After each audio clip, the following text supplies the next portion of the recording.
The ACC breaks open a box of Band-Aids to counter the effects of a gunshot wound. Welcome to the Voice of College Football. We break down the game we all love each and every day with you. Best discussion, debate, and analysis based on your participation and your engagement. Please check out our latest live stream in which we brought on Tony Siracusa from Last Word on College Football to discuss the ACC's revenue sharing distribution approach. Also, the grant of rights, and of course, the grant of rights that was first modeled by the Big 12 Conference and what it all may mean for the future of all of these conferences, but specifically the ACC. All right, please like the video, share the videos out on social media, and subscribe. This coming down from the ACC on Wednesday. The specifics of the plan, we're talking about the revenue distribution plan, not anything new, but in regards to the current revenue and how that can be distributed based on incentive of performance and success. Okay, it will be solidified in the coming months. Under this initiative, the implementation of the success incentives will come solely from the performance of the teams in revenue-generating sports and in postseason competition. So all the other revenues will continue to be equally distributed as currently outlined. So this only deals with the postseason, first and foremost. Secondly, this doesn't deal with popularity. So those schools that specifically in football, this is a football channel, but also in basketball, that gain the best TV ratings will not be impacted in any such way. This only has to do with on-field success that leads to postseason participation and success there. So let's take what the ACC currently earns in revenue and then push it forward to a possible model that this conference could be looking at in 2024 and beyond. Let's first go to football postseason money. Playoff teams earn $6 million per team for their conference. Now, we know this past season in 2022, the ACC did not have a college football playoff participant for the second straight year. Clemson represented the conference for 5 consecutive seasons, and Florida State in the inaugural 2014 college football playoff. The Big Ten, by comparison, of course, had 2 teams in the playoffs, so earned $12 million for the conference, while the ACC, once again, no playoff teams for a second consecutive season, 0 there. But if there is a playoff team under the current format for the ACC, they would earn $6 million for the conference. So in the 9-year run of the playoff, the ACC has fielded 6 teams. Compare that to the SEC, in particular, 11 teams in the 9 years of the playoff, almost twice as many as the ACC, therefore almost twice as much money going to the SEC versus the ACC. Each conference is afforded $2.74 million in expenses to cover the cost of travel and so forth for not only the college football playoff teams, but for the teams that enter the New Year's Six play, which again is heavily weighted toward the SEC and the Big Ten over conferences like the ACC, which only had 1 team in the New Year's Six. That, of course, conference champion Clemson in 2022. Now let's look at the various bowl tie-ins for the ACC and how much each school earned for the conference in 2022, topped off by, of course, Clemson, the conference champion, going to the Orange Bowl, a New Year's Six game at $6 million. That was matched and actually exceeded by the Cheez-It Bowl and second place Florida State, or second seed Florida State, at $6.07 million. Also, the Holiday Bowl at $6.5 million earned by North Carolina for the ACC. There you see the other bowl tie-ins and the money earned, the payout for each of these bowl games. The other significant ones earned by North Carolina State in the Duke's Mayo Bowl. Also, the Tony Tiger Bowl, the former Sun Bowl in El Paso by Pitt at $4.5 million. We notate the Gator Bowl because that's got an ACC tie-in, but there was not an ACC participant in the game. It was Notre Dame against the SEC South Carolina Gamecocks at $5.5 million. But again, there's an ACC tie-in, but the Gator Bowl can opt for Notre Dame there. And then you see on down the line and the final earnings by the Wake Forest Demon Deacons in the Gasparilla Bowl. And also consider we could not find any numbers for the Fenway Bowl, a first-time bowl that involved Louisville taking on Cincinnati. Now let's take a look at the current revenue distribution model and apply it to the results in 2022 and see how much each school was earning for the ACC and how much, based on equal distribution, goes into the ACC coffers to be equally divided, as opposed to what we're going to look at going forward in a possible 50-50 split. First of all, let's take conference champion Clemson. As it stands right now, just take the $41 million that the ACC earned in bowl payouts in 2022 and just divide that by 14, and each team earned $2.95 million, or they didn't necessarily earn it, of course. They were paid out almost $3 million. So in the current model, Clemson gets almost $3 million. Well, so does everybody else.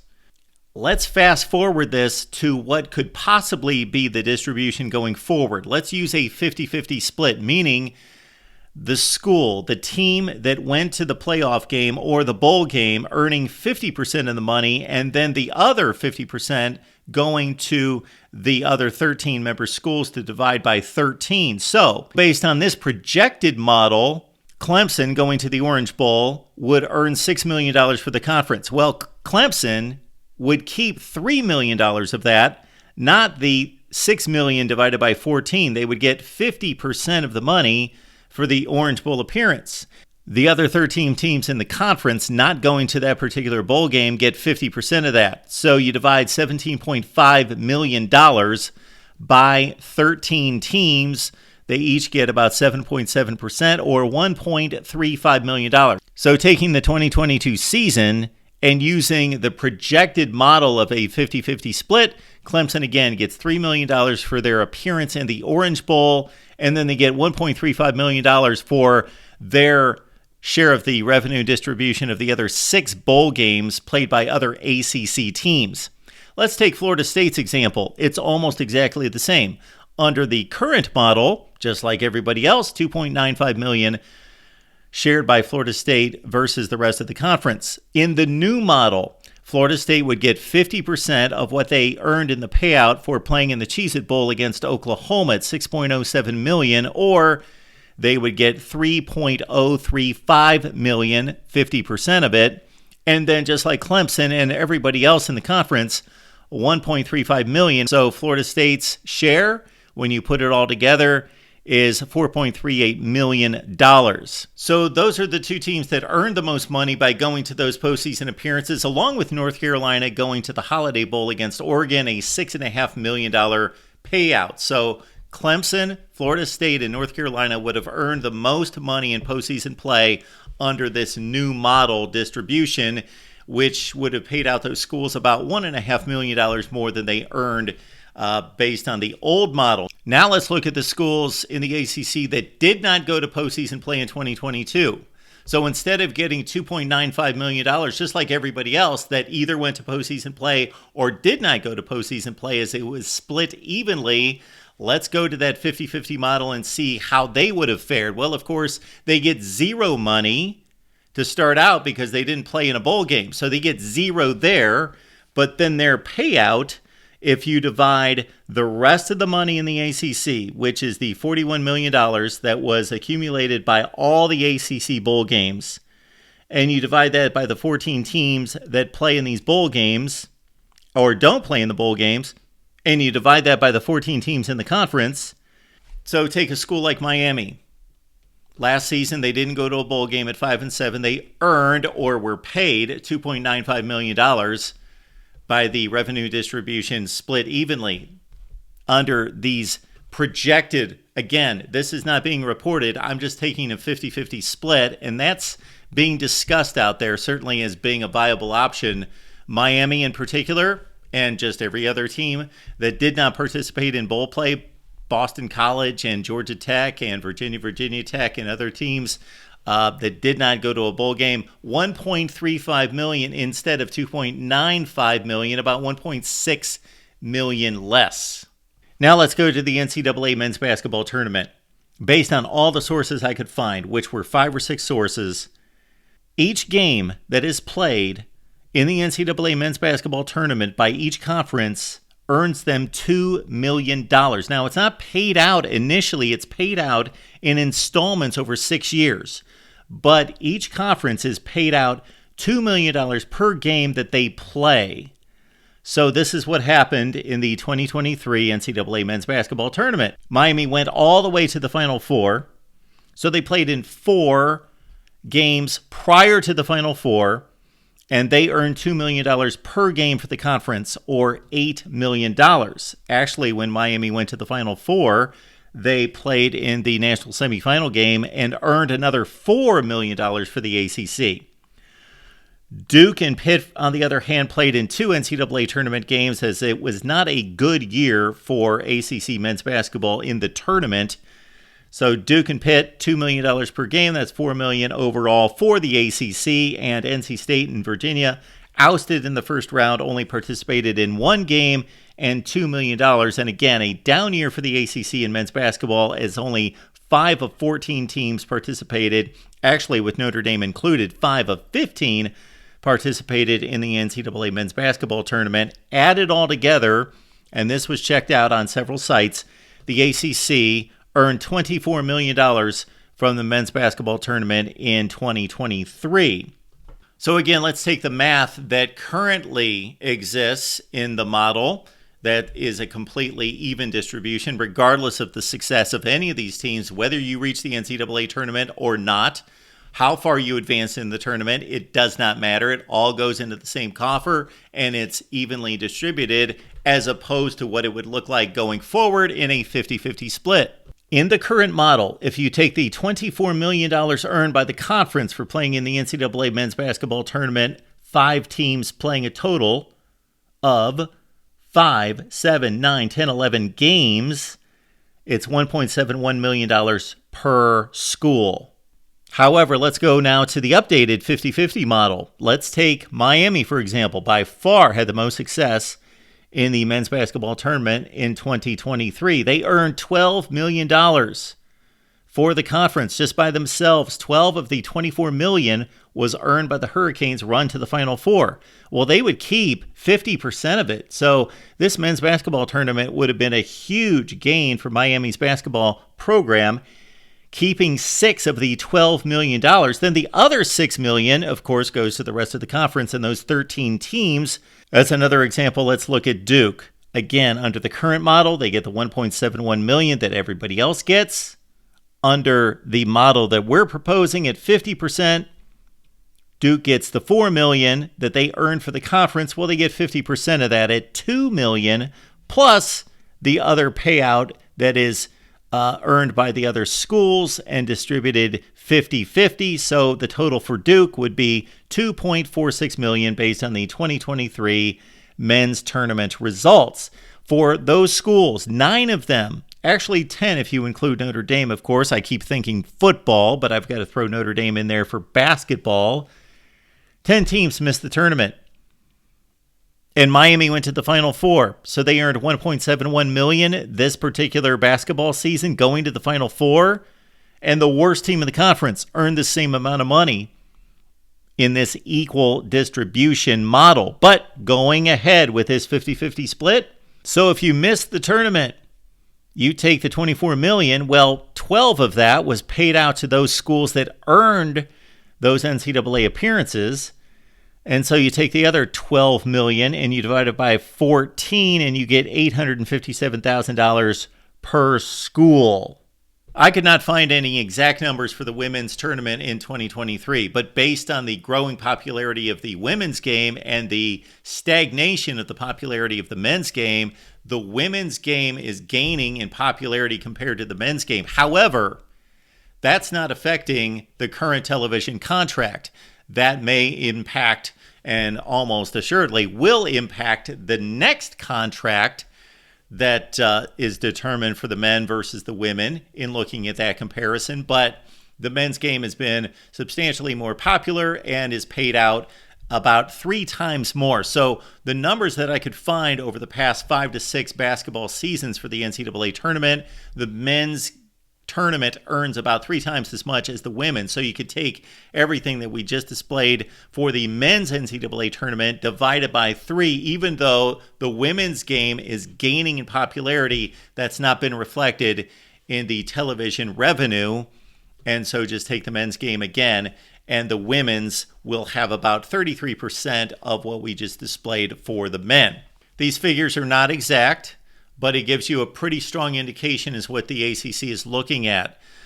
We have seen reports, and the Florida State athletic director, Mike Alford, actually stated that they're looking at earning about $9 to $10 million more than they have under the current model of equal distribution. I don't know where that's coming from. It all depends on obviously the success in postseason competition. What I think he is factoring in, which we will look at in a later video, is of course the expansion of the college football playoff, going from 4 teams to 12. We looked at the 4-team model and what is being earned currently. That is going to explode to a certain extent to the 12-team playoff, and the ACC obviously is going to hope, first of all, they get a guaranteed team. The conference champion will be in the playoff, and then they're going to hope that they get additional teams, 2 or 3 teams, into the playoff to earn more money. So it certainly can't be worked out exactly, because you don't know how much your conference, how many teams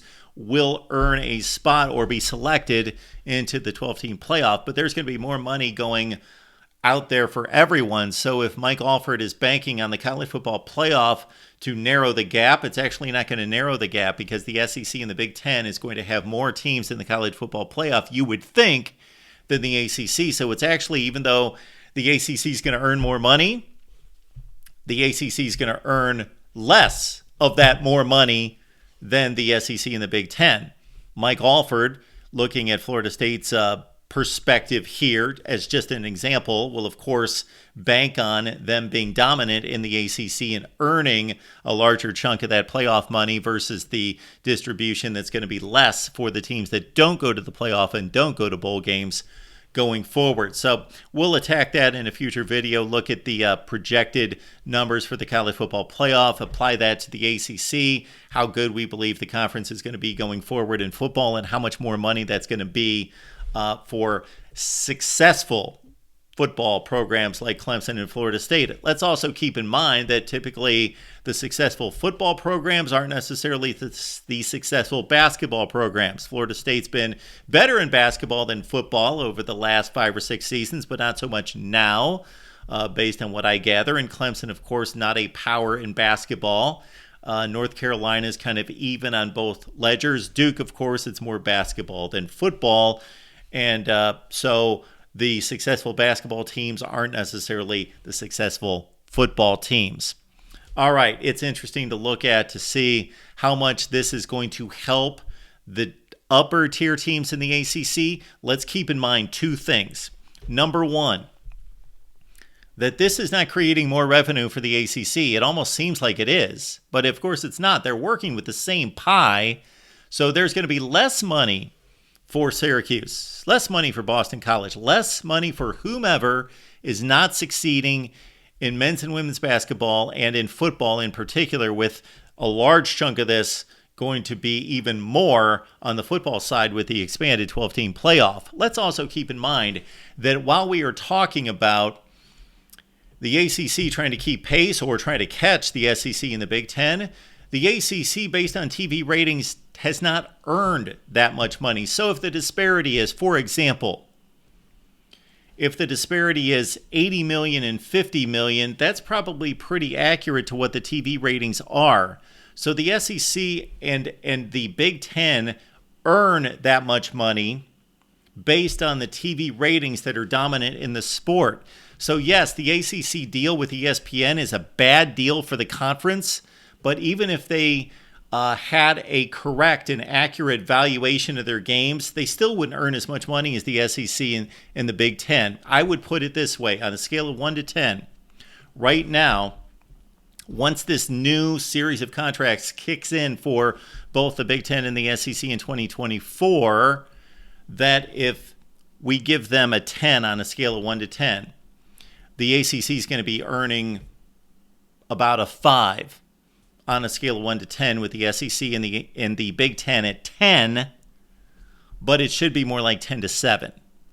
So the valuation of the ACC, it's being undersold. We know that, but the conference is not as worth as much on the football field as the Big Ten and the SEC, and it's not even that close. But they are worth more than what they're being paid right now by ESPN. All right, I hope that all makes sense. I hope that clarifies some things and gives us a little bit more to go on as we look forward in the coming months to get that final answer from the ACC on how they're going to redistribute postseason money.